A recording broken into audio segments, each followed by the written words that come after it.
And or I'm sorry, wrong show. We're talking about networking today, aren't we? Yes, yes, we are. Today is about the network. How do you today, get where you want to be? today, Yeah. today is about the network. So, Mhm. um, first of all, let me tell you a little bit about Collab Careers. Collab Careers is the organization that you're going to turn to when you are a rising executive, a mid level leader, a manager who is looking for their next opportunity, whether that is in need of a resume, LinkedIn profile, cover letter, all of those pieces, or coaching around how to build a successful search, and how to advance your career through strong networking, like we're going to talk about today, along with things like interview preparation and even compensation negotiation, which obviously we'll talk about on a different day. So, Collab Careers is your place for that. And you're going to reach out to Carmen Poff, our Director of Client Success. And she is going to be the person who's going to guide you through those services, timelines, and fees that introduce or that meet your unique needs. So now then, let me introduce you to our lead coach and writer over at Collab Careers, Jason Mutzfeld. Hello, everybody. Yeah, networking, Michelle, you're absolutely right. I mean, you are the queen of networking, uh, and you handle it all on the DNS side. And what I find on the Collab Career side is most of our mid-tier and rising professionals, they think that all they have to do is apply. This is the sales term is spray and pray. Just keep Right. applying for jobs, applying for jobs, applying for jobs. They're not getting the traction they want. And that really doesn't play out in the statistics because statistically speaking, the job you want is about 2 degrees away from you. You just Mm-hmm. need to find the person who knows the person. They always used to say it's not what you know, it's who you know, and that is somewhat true. It is not Mm-hmm.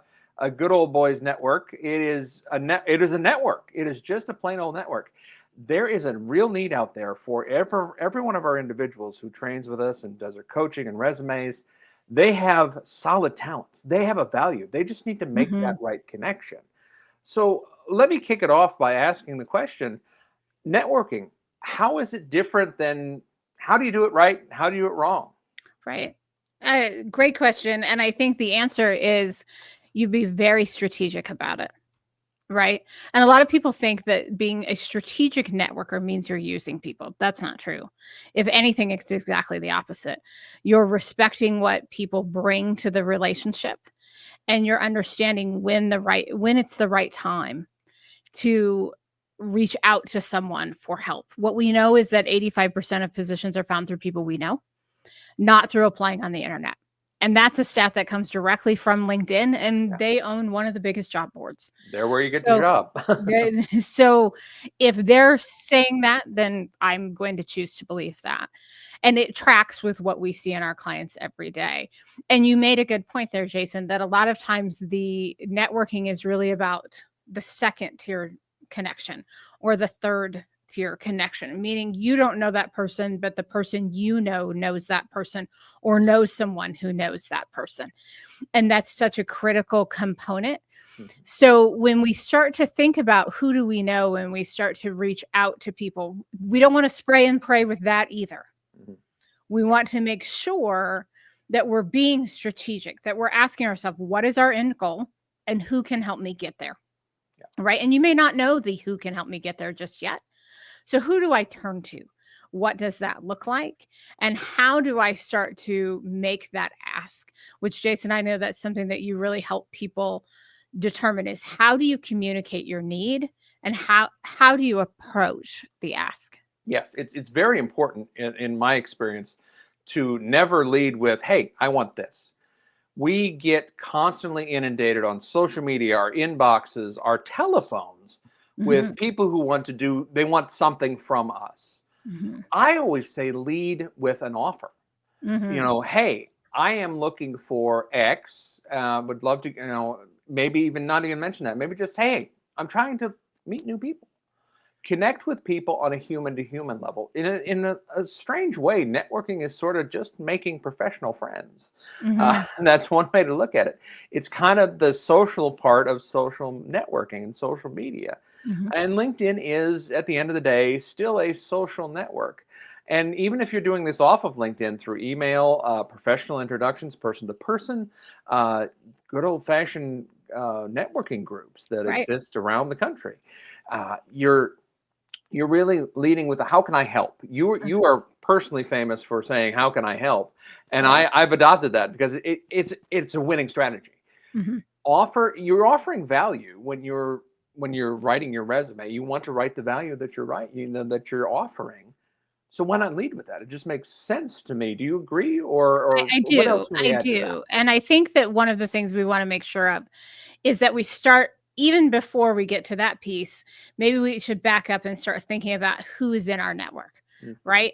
And one of the things we always encourage people to do on these calls, and I haven't asked the question yet, is to put in the chat, where are you logging in from? Right? Because when we start to share where we're at, that you're looking to network, that you're looking for a new opportunity, things like that, you'd be amazed the connections that get made Mhm. when you put your information in the chat and can connect with someone right here on LinkedIn because you're sharing an experience right now, which is such a critical piece. So make sure you put in where you're logging in from, and so we can connect with you that way. But Jason, one of the things that I think we should touch on though is how do you identify who's in your network, Mhm. right? Yeah. You know that I have a three-tier system for networking, which is kind of silly, but it's the way I remember it. Yeah. I have what I call the 2 a.m. group.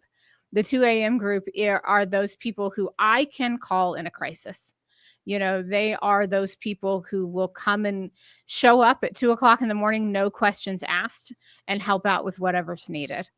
Those are that's typically a small list of people, right?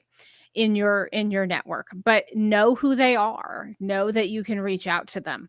They may not be people that you connect with all the time either, and we never want to assume they know what's going on in your career, right? So for example, my sister Bernadette is in my 2 a.m. circle, but do we talk about work all the time? No, because we talk about what's going on with mom and dad or her new boyfriend or the kids or whatever's going on during the in life. And so we can't expect that even our 2 a.m. group knows what's going on in our professional life. And so we need to make sure that we're really articulating our needs clearly. The second group is what I would call the 6 a.m. group, people who, out of the course of the normal business day, you could certainly call on, but they're probably not the people you're calling on in the middle of the night. Right. And then the last group is what we call the 8 a.m. group, the people that in the normal course of business you can reach out to. They're happy to take your call, they're happy to help out, but they are not necessarily the people that you're calling outside of the course of regular business. Right. So we can start to identify those people. And then from there, we start asking ourselves things like, what do we know about these people? Where do they work? Where do they go to school? Who's their spouse? Where do their kids play soccer? Where do they worship? Who do they drink with on Friday and brunch with on Sunday? Right. So that we can start to identify what we know about them and who they might be connected to. And that helps us start to build that strategy we were talking about before. Yeah, anyone in marketing, marcom, sales, fund development is going to recognize this as metrics. Right. It's data. It is the metadata that Google and Facebook and all the other they're collecting about you. These things we're just doing it on a human to human level, Hmm. and that makes a difference because you can nuance that. You can take a much more strategic approach, as you say. Sure. It's just a matter of making that connection and being vulnerable and being open about what's going on in your life. Now, you want to be open. You don't want to be so open that you don't want to be such an open book that you look like a dramatic mess. Right. But you do want people to know what's going on in your life. Hmm. And it can be embarrassing at times. Honestly, if you've been downsized, reduced in force, or you're just tired of your job and you're looking for something else, but you want to keep it on the down low because you don't want your boss to find out. Right. It's a very difficult thing to do. Mhm. What sort of advice would you have for that for people who are trying to connect and keep things quiet and Right. yet still be vulnerable? So one of the things I ask myself right away is, can I trust this person to be confidential? If there is even the slightest doubt that someone's not going to keep my confidence, I don't go talk to them right now. Right? Doesn't mean they're off the list entirely. It's not like they're banned from my life forever. It just means now's not the right time to engage them. Right? So that's the first thing I do. The second thing is I always let people know why I want to meet with them, why I want to talk to them. So here's a great example. Last week, I needed to get in touch with someone that I hadn't talked to in a little while. I didn't realize until I went to reach out and looked at an old text message from this person that we hadn't actually gotten in touch in 2 years. Right? We no longer live in the same city, things like that. And so I sent her a quick text that said, first of all, I am sorry for my part in us not connecting these last couple of years. I can't believe 2 years has gone by. Would love to reconnect. Here's why. Let me know when you can fit it into your schedule. Right. So I'm clear about why I want to meet. Maybe it is a project I'm working on. Maybe it is an introduction to someone that I think is valuable for her, whatever that might look like. I'm being clear with the other person to say, here's why I want to meet. Even if it is, there's something going on in my professional life and I could really use your opinion right now. I've made that ask before. So I'm not necessarily saying, hey, I'm looking for another job. It could be a project I'm working. There could be a variety of things that fall under that umbrella. But I am saying, something's going on and I need to talk. Right? Because in today's world, it's really hard to break away and prioritize just a casual conversation. But if you tell me that you have a need, I'm going to find the time in my calendar or be clear with you about the fact that I can't do it right now. Yeah. It's professionalism 101, really. Mm. Honestly, Mhm. you have a relevant problem and you have somebody that might have a relevant answer. You just don't want to waste people's time.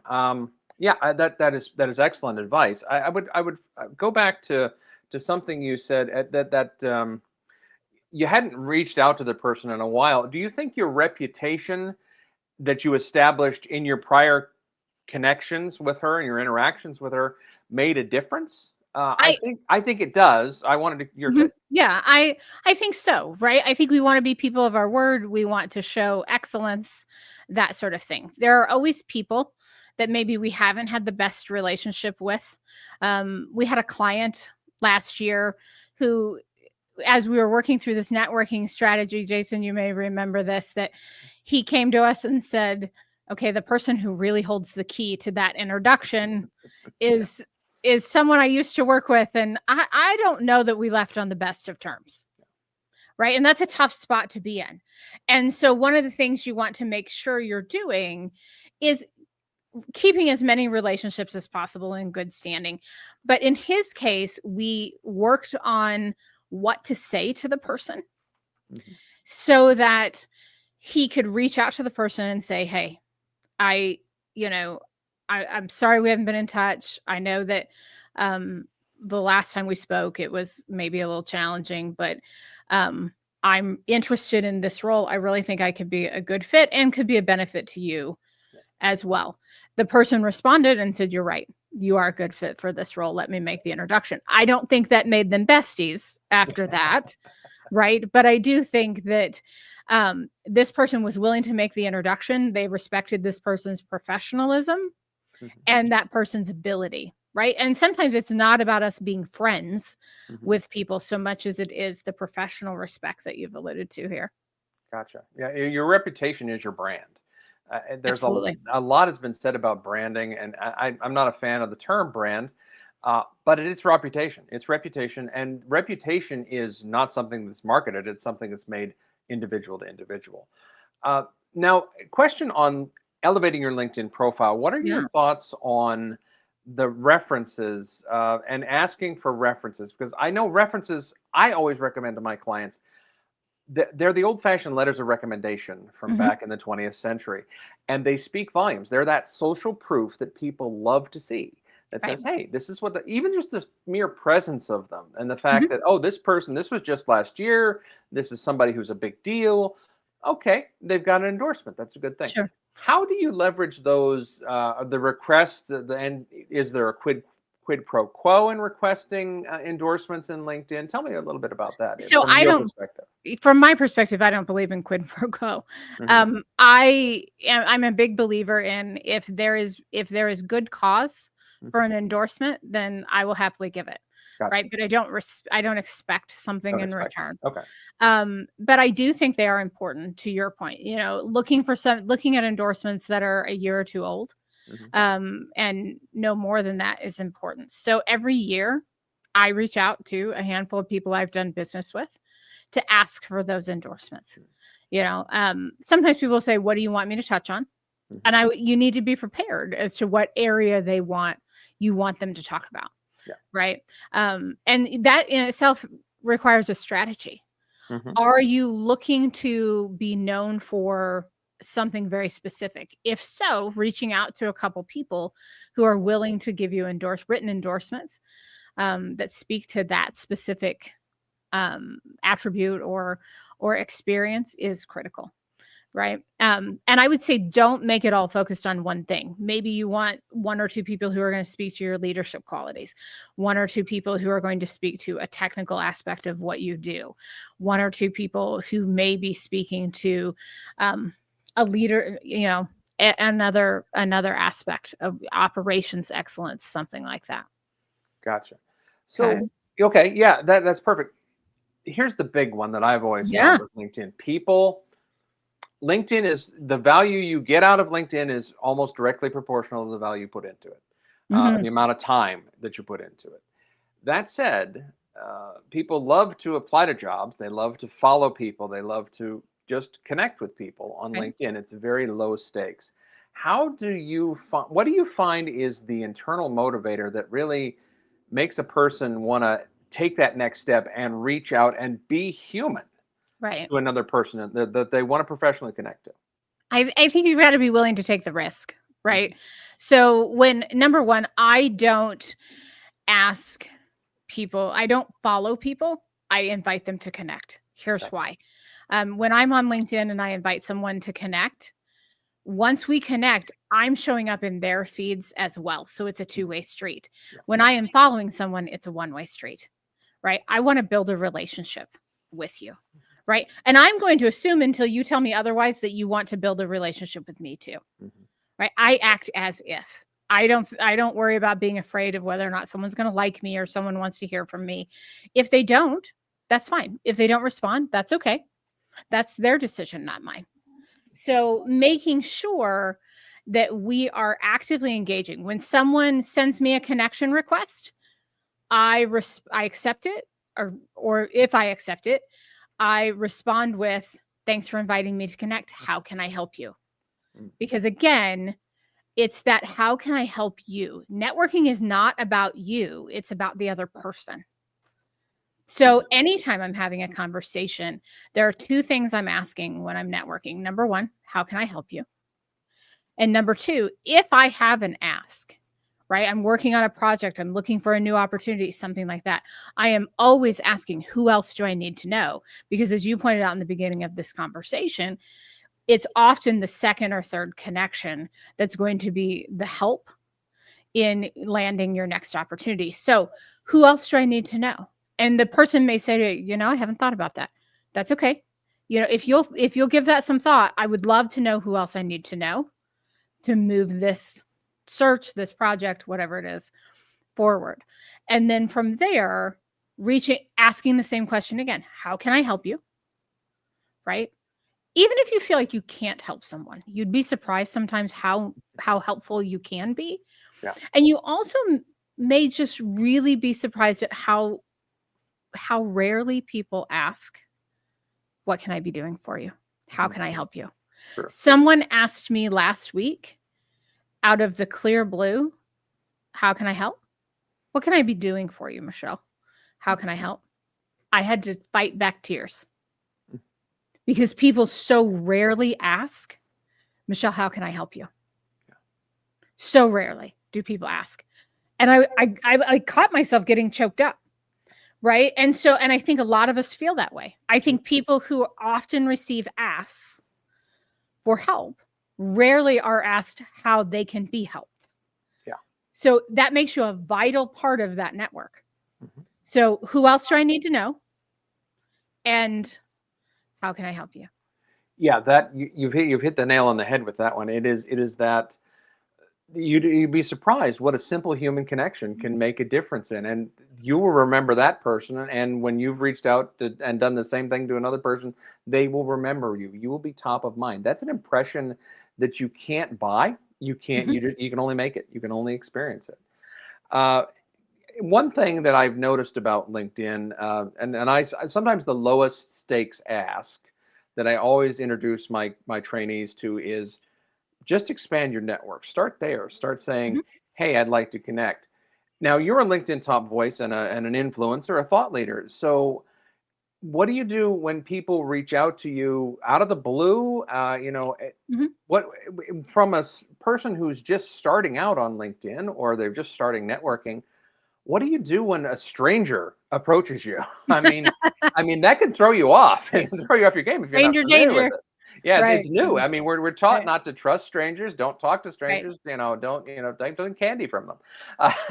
And in So a world where yeah, people get scammed easily, you do have yeah, to be cautious. yeah.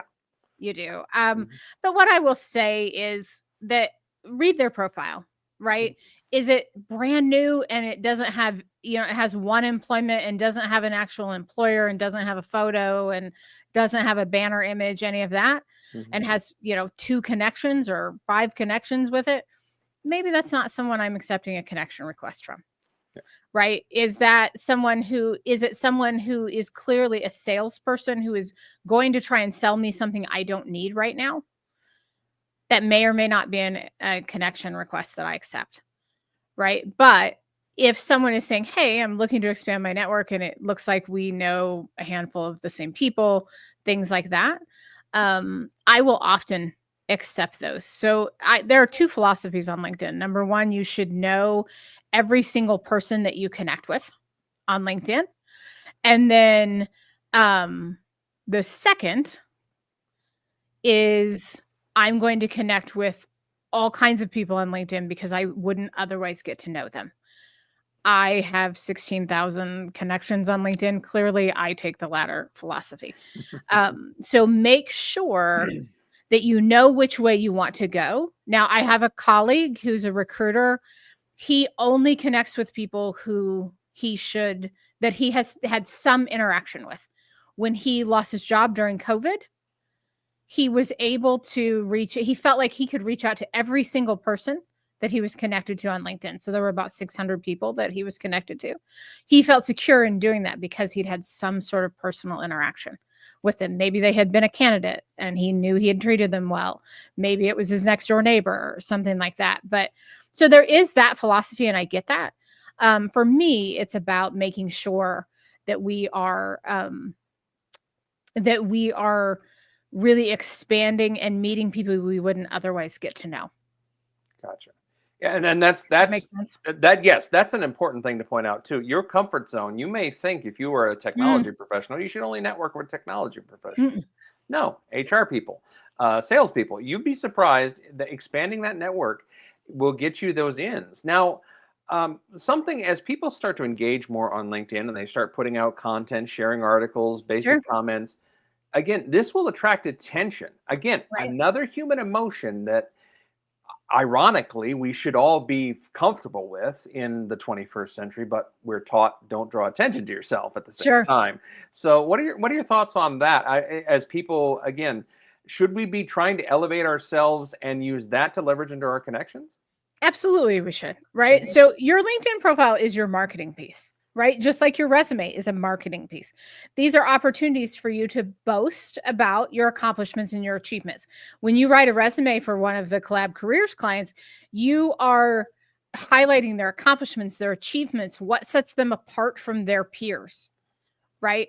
And so anytime we highlight those things, we want to add that to LinkedIn.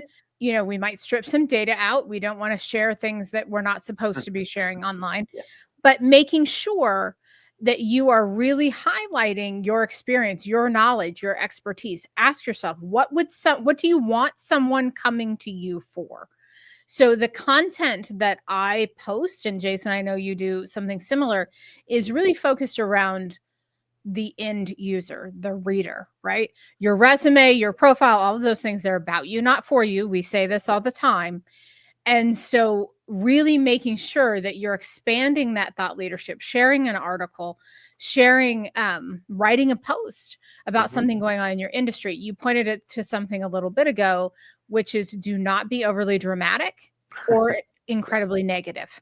yeah, You know, LinkedIn is not TikTok, LinkedIn is not Insta. We are, yeah. it's definitely not Twitter.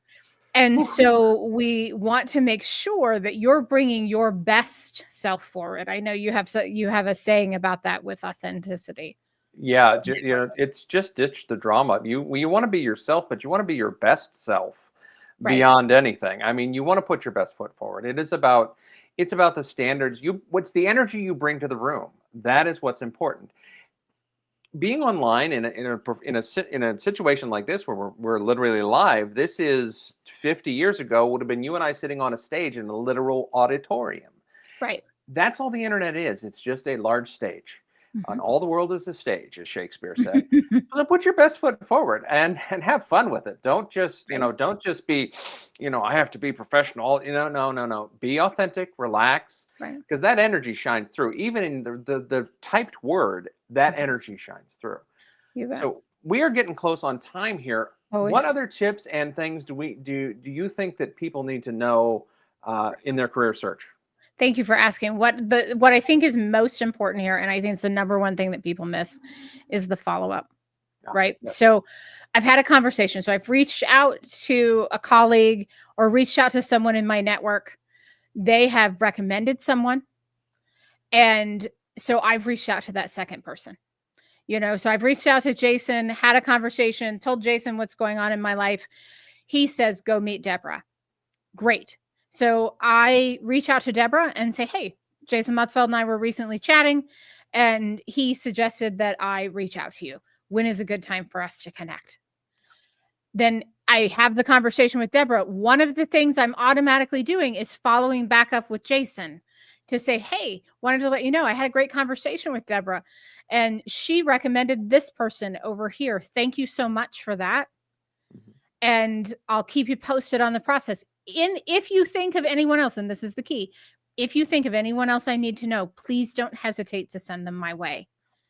And then I'm doing the same thing with Deborah after I have met with the person that she has recommended, or maybe that person she recommended has said it hasn't gotten back to me yet.